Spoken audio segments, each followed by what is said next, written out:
Сәлем достар, менің атым Алинур. Біз өткен сабақта салыстыруды сабағын өткен болғанбыз. Бүгін біз сол салыстыруға жаттығу өтеміз.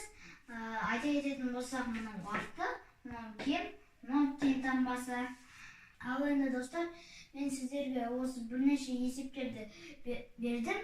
Сіздер осыны дәптерлеріңізге көшіріп, салыстырып шығарыңыздар. Стопқа қоя тұрып. Қайттан менікін плейға басып, видеомды көріңіздер. Осыны біз бірге шығарамыз. Ал енді біз салыстыра кетсек, 3 пен 6, ол әрине 6 үлкен болады. 3 кем 6-дан дейміз. 7 мен 2-ге кететін болсақ, мұнда әрине 7 үлкен болады. Мұнда біз 7 артық 2-ден дейміз. 8 бен 1-ге кетсек, мұнда әрине 8 үлкен болады. 8 артық 1-ден дейміз. Мұнаяқта 4 пен 4-ті кетсек, бұл әрине 2-де тең сан. Сол үшін біз тең таңбасын қоямыз.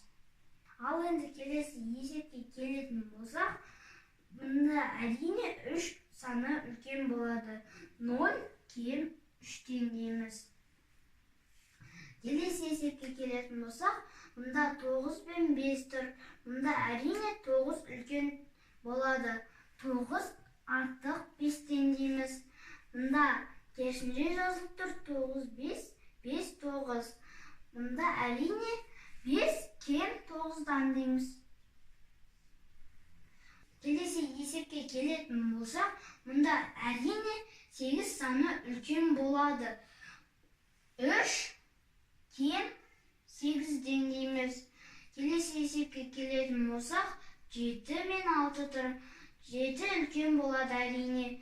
Мұнда біз артық таңбасын қоямыз. 7 артық 6-дан дейміз. Мұнда 2-де 5 пен 5 тең болып тұр.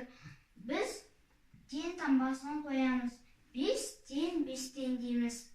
Ал енді достар, сендер де осылай шығартыңдар деген ойдамын. Менің видеом ұнаса, маған лайк басып, менің каналыма жазылыңыздар.